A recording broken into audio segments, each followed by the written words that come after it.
आज है 15 जनवरी 2025 दिन बुधवार। Welcome back to clean news UP. चलिए देखते हैं उत्तर प्रदेश की 25 फटाफट बड़ी खबरों को। खत्म हुई सर्दी की छुट्टियां, आज से खुलेंगे प्रदेश में स्कूल। प्रदेश के परिषदीय विद्यालयों में जाड़े की छुट्टियां मंगलवार को समाप्त हो गई हैं। बेसिक शिक्षा विभाग ने छुट्टियों को आगे बढ़ाया नहीं है। इसके साथ ही विद्यालय आज से निर्धारित समय पर खुलेंगे और पठन पाठन होगा। परिषदीय विद्यालयों में जाड़े की छुट्टियां 31 दिसंबर से 14 जनवरी तक थीं। इसके साथ ही 15 जनवरी बुधवार से विद्यालय पूर्व निर्धारित समय सुबह 9 से दोपहर 3 बजे तक चलेंगे। 2025-26 में 8 लाख करोड़ रुपए का बजट पेश कर सकती है योगी सरकार। योगी सरकार अगले वित्तीय वर्ष 2025-26 में करीब 8 लाख करोड़ रुपए का बजट पेश कर सकती है। वित्त विभाग ने विभिन्न विभागों से प्राप्त प्रस्तावों पर मंथन भी शुरू कर दिया। फरवरी के दूसरे सप्ताह में विधानमंडल का बजट सत्र बुलाए जाने की उम्मीद है। बजट के विकास और कल्याणकारी योजनाओं पर केंद्रित रहने का अनुमान है। अयोध्या वाया वाराणसी तक जल्द फर्राटा भरेगी वंदे भारत एक्सप्रेस, आसान होगी यात्रा।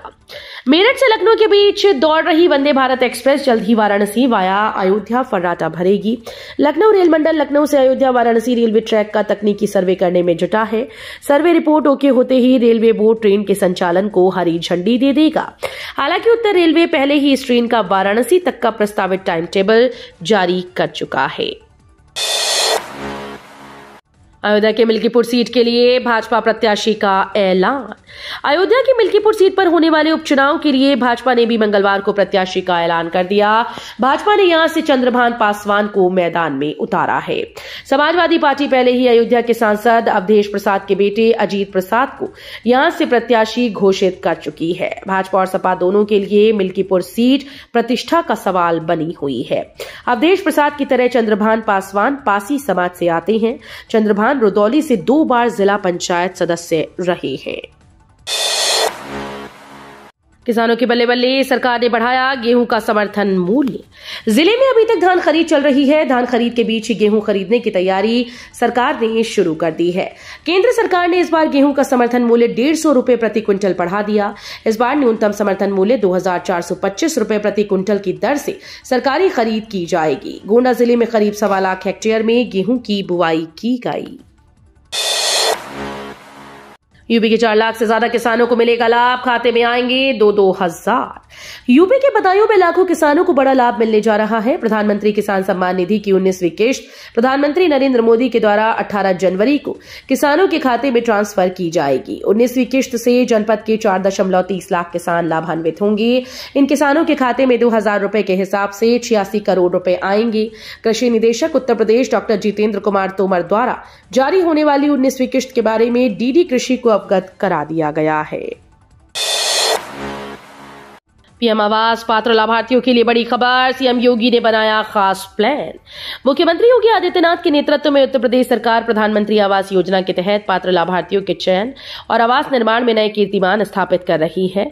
सरकार के द्वारा पारदर्शी और जनहितैषी प्रक्रिया को प्राथमिकता देते हुए आवास प्लस के लिए मानकों के अनुसार लाभार्थियों का चयन तेज गति से किया जा रहा है। इस पहल में ग्राम चौपालें महत्वपूर्ण भूमिका निभा रही हैं, जहां ग्रामीणों की समस्याओं का समाधान उनके गांव में ही किया जा रहा है। यूपी के इन कर्मचारियों को अब इतने मिलेगा स्टेशनरी भत्ता। उत्तर प्रदेश के राजस्व निरीक्षकों को 750 रुपए स्टेशनरी भत्ता देने की तैयारी में है। राजस्व परिषद ने इस संबंध में शासन को प्रस्ताव भेजा है। इसमें कहा गया कि अभी मात्र 6 रुपए माह ही स्टेशनरी भत्ता दिया जाता है। इसके चलते उन्हें परेशानियां हो रही हैं। उनकी मांग है कि 1000 रुपए हर माह भत्ता दिया जाए, लेकिन 750 रुपए देने का औचित्य पाया गया है। आगरा से अलीगढ़ तक बनेगा ग्रीन एक्सप्रेसवे, 1 घंटे का होगा सफर। आगरा के खंदौली से अलीगढ़ तक ग्रीनफील्ड एक्सप्रेसवे बनाया जा रहा है। वर्ष 2027 तक इसका निर्माण पूरा हो जाएगा। एक्सप्रेसवे की लंबाई करीब 65 किलोमीटर है। निर्माण की अगर बात की जाए तो निर्माण national highway authority of India कर रहा है। कार्यदायी संस्था की टीम ने रूट का सर्वे कर लिया। मई से निर्माण शुरू हो जाएगा। इससे आगरा से अलीगढ़ का सफर घंटे भर में पूरा होगा। अभी इनमें 2 घंटे से अधिक का समय लगता है। आईएएस पीसीएस की तरह यूपी के 8.45 लाख राज्य कर्मचारियों को वार्षिक गोपनीय रिपोर्ट ऑनलाइन देनी होगी। आईएएस व पीसीएस की तरह राज्य कर्मियों की वार्षिक गोपनीय रिपोर्ट ऑनलाइन देनी होगी। अभी उनसे मैनुअल लिया जा रहा है। इसे मिलने और उच्च स्तर पर बढ़ने में काफी समय लग जाता है, इसलिए इसे पूरी तरह से ऑनलाइन करने पर उच्च स्तर पर सहमति बन गई है। शीघ्र ही मुख्य सचिव की ओर से इस बात के आदेश जारी किए जाएंगे जो सभी विभागों पर लागू होंगे। एम्स के मेस और कैंटीन में बिना बताए पहुंचे निदेशक हालत देख रह गए हैरान। एम्स के मेस में खाने की गुणवत्ता सुधार नहीं हो पा रही है। छात्रों की ओर से मिल रही शिकायतों की जांच के लिए एम्स के कार्यकारी निदेशक professor doctor Ajay Singh mess और कैंटीन की जांच करने पहुंच गए। बिना बताए अकेले पहुंचने पर उन्होंने मेस के खाने की जांच की, जहां पर उन्हें हर कदम पर खामियां मिली। कमियों को देखकर उन्होंने हैरानी जताई। उन्होंने मेस संचालक को कारण बताओ नोटिस जारी किया। नोएडा में मकान और बिजनेस के लिए प्लॉट खरीदने का सुनहरा मौका। उत्तर प्रदेश का नोएडा विकास प्राधिकरण नए साल में एक नई प्लॉट स्कीम लॉन्च करने जा रहा है। ये स्कीम जनवरी के अंत तक लॉन्च होगी। जिन लोगों की योजना नोएडा में घर बनाने और बिजनेस करने की है, उनके लिए बेहतरीन अवसर है। इस स्कीम के तहत शहर के विभिन्न क्षेत्रों में सरेंडर किए गए लगभग 100 आवासीय भूखंडों और 15 औद्योगिक भूखंडों की नीलामी की जाएगी। दिल्ली में मायावती के बाद आकाश आनंद सबसे बड़ा नाम। बहुजन समाज पार्टी ने मंगलवार को दिल्ली विधानसभा चुनाव के लिए अपने स्टार प्रचारकों की सूची जारी कर दी है। इस सूची में बसपा प्रमुख मायावती के बाद उनके भतीजे आकाश आनंद का नाम है। इस सूची पार्टी के महासचिव सतीश मिश्रा 40 स्टार प्रचारकों में शामिल नहीं है। मायावती और आकाश आनंद के बारे में बाद ज्यादातर दिल्ली प्रदेश बसपा के ही नेताओं को स्टार प्रचारक बनाया गया है। संवेदनशील इलाकों में होगी निगरानी। बरेली जोन के सभी 9 जिलों को मिले ड्रोन। बरेली जोन के सभी 9 जिलों को सार्वजनिक आयोजनों और प्रमुख त्योहारों पर संवेदनशील इलाकों की निगरानी के लिए ड्रोन कैमरे मिल गए। पुलिस लाइन में एडीजी रमित शर्मा ने बरेली, बदायूं, पीलीभीत, शाहजहांपुर, मुरादाबाद, रामपुर, बिजनौर, संभल, अमरोहा जिलों के लिए ड्रोन का वितरण किया। पुलिस मुख्यालय से बरेली जोन को मिले ड्रोन कैमरे अत्याधुनिक और बेहतर क्षमता वाले हैं। महाकुंभ की भीड़ का काशी में प्रवाह। विश्वनाथ धाम में सुगम दर्शन के 5 टिकट काउंटर बंद। बाबा विश्वनाथ के दरबार में महाकुंभ के भक्तों का दर्शन पूजन मंगलवार से शुरू हो गया। इसके चलते मंदिर में करीब 8 से 10 लाख भक्तों के आने का अनुमान है। मंदिर ट्रस्ट सीईओ विश्वभूषण मिश्रा ने कहा कि मंदिर में भीड़ कम होने पर महाकुंभ के भक्तों के दर्शन के लिए विशेष व्यवस्था कराई जाएगी। स्पर्श दर्शन के बजाय उन्हें सुगमता से झांकी दर्शन कराए जाएंगे। गंगा द्वार पर त्रिपुरा भैरवी घाट तक श्रद्धालुओं की लाइन लगी रही। योगी सरकार वाराणसी प्रयागराज को मिलाकर बनाएगी नया धार्मिक क्षेत्र। उत्तर प्रदेश में वाराणसी और प्रयागराज को मिलाकर धार्मिक क्षेत्र बनाया जाएगा। इसमें दोनों शहरों को मिलाकर 7 जिले शामिल होंगे। इसका दायरा 22,000 वर्ग किलोमीटर से ज्यादा होगा। इसके लिए प्रदेश सरकार ने वाराणसी और प्रयागराज को मिलाकर क्षेत्रीय विकास प्राधिकरण के गठन की तैयारी की। यूपी सरकार ने दूसरे दिन भी सभी घाटों और अखाड़ों पर हेलीकॉप्टर से करवाई पुष्प वर्षा। महाकुंभ 2025 के पहले अमृत स्नान मकर संक्रांति के दिन मंगलवार को संगम तट पर डुबकी लगाने पहुंचे करोड़ों श्रद्धालुओं पर योगी सरकार ने हेलीकॉप्टर से पुष्प वर्षा कराई। हेलीकॉप्टर से सभी घाटों और अखाड़ों पर स्नान के दौरान श्रद्धालुओं पर फूलों की बारिश की गई। गुलाब के पंखुड़ियों की बारिश देख संगम तट पर मौजूद श्रद्धालुओं ने अभिभूत होकर जय श्री राम और हर हर महादेव की नारे लगाई। अप्रैल 2025 तक बन जाएगा नोएडा प्राधिकरण का नया दफ्तर, लेकिन सितंबर से बैठेंगे सीईओ। नोएडा प्राधिकरण अप्रैल 2025 में अपने नए प्रशासनिक भवन में स्थानांतरित होने के लिए तैयार हो जाएगा। इस प्रक्रिया में लगभग 4 से 5 महीने लगने की उम्मीद है। सितंबर 2025 से प्राधिकरण के सभी कार्यालय पूरी तरह से सेक्टर 96 से संचालित होंगे। 1000 लोगों को खेती की जमीन में काट दिए 500 प्लॉट, निवेशकों के फंसे 600 करोड़। अलीगढ़ के टप्पर क्षेत्र में यमुना एक्सप्रेसवे के किनारे की खेती की भूमि पर आवासीय कॉलोनीज के नाम पर प्लॉट काटकर बेचने का बड़ा जमीन घोटाला सामने आया। ईडा ने क्षेत्र के 90 गांव में आवासीय प्लॉटिंग पर रोक लगाई हुई है। इसके बाद भी पिछले कुछ सालों में करीब 1000 लोगों को 600 करोड़ रुपए से अधिक के प्लॉट बेच दिए गए। 500 झुग्गियां तोड़ी, सेना की 10 एकड़ जमीन कराई खाली। गाजियाबाद में जमकर गरजा बुलडोजर। गाजियाबाद के विजयनगर के चांदमारी में रक्षा संपदा कार्यालय की टीम ने अतिक्रमण हटाने के लिए अभियान चलाया है।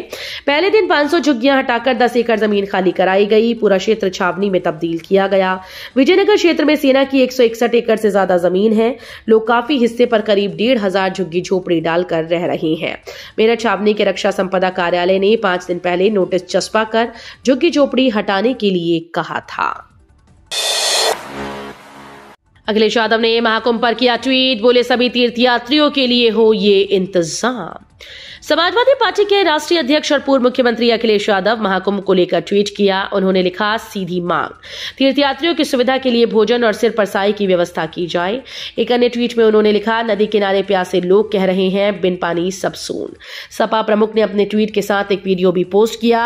इसके पहले एक अन्य ट्वीट में उन्होंने महाकुंभ में आए तीर्थयात्रियों का स्वागत करते हुए उन्हें शुभकामनाएं दी थी। संपत्तियों का ब्यौरा न देने वाले पुलिसकर्मियों को नहीं मिलेगा वेतन। अपनी चल और अचल संपत्ति का ब्यौरा न देने वाले पुलिसकर्मियों का जनवरी माह का वेतन जारी नहीं किया जाएगा। डीजीपी मुख्यालय ने सभी पुलिस अधिकारियों और कर्मचारियों को आज तक मानव संपदा पोर्टल पर वर्ष 2024 में अर्जित अपनी चल अचल संपत्तियों का ब्यौरा देने का आदेश दिया है। यूपी के जिले में स्कूल का समय बदला, जिलाधिकारी ने सर्दी के चलते लिया ये फैसला। लखीमपुर खीरी जिले में सर्दी के चलते डीएम के निर्देश के बाद जीआईओएस डॉक्टर महेंद्र प्रताप सिंह ने सभी स्कूल्स के समय में परिवर्तन कर दिया है। अग्रिम आदेशों तक कक्षा 1 से लेकर 12वीं तक के सभी स्कूल अब सुबह 10:30 बजे से लेकर 3 बजे तक संचालित किए जाएंगे। सर्दी के मौसम में नरमी आने पर समय पहले की तरह कर दिया जाएगा। सैनिक स्कूल में प्रवेश के लिए आवेदन की तिथि बढ़ी, 23 जनवरी तक करें आवेदन। सैनिक स्कूल में प्रवेश के इच्छुक छात्रों के लिए खुशखबरी है। अखिल भारतीय सैनिक स्कूल प्रवेश परीक्षा 2025 के लिए आवेदन की तिथि बढ़ाकर 23 जनवरी कर दी गई। नेशनल टेस्टिंग एजेंसी ने अपनी आधिकारिक वेबसाइट पर इस संबंध में सूचना जारी की। परीक्षा के लिए आवेदन कक्षा 6वीं और 9वीं में प्रवेश हेतु किए जा सकते हैं। पीओके में लॉन्च पैड बंद नहीं किया तो ... राजनाथ सिंह की पाकिस्तान को बड़ी चेतावनी। जम्मू कश्मीर के अखनूर से रक्षा मंत्री राजनाथ सिंह ने मंगलवार को कहा कि पाकिस्तान के कब्जे वाले कश्मीर के बिना जम्मू कश्मीर अधूरा है। उन्होंने पड़ोसी देश पाकिस्तान को चेतावनी देते हुए कहा कि हमारे पास पुख्ता जानकारी है कि पाकिस्तान पीओके में आतंकी कैंप चला रहा है और अगर पाकिस्तान पीओके में लॉन्च पैड चलाना बंद नहीं करेगा तो उसके खिलाफ ... इतना ही नहीं, रक्षा मंत्री ने कहा कि पाकिस्तान के लिए पीओके विदेशी क्षेत्र से ज्यादा और कुछ भी नहीं। तो ये थी आज की 25 फटाफट बड़ी खबरें। अगर आपको न्यूज पसंद आई हो तो वीडियो को लाइक और शेयर जरूर करें। धन्यवाद।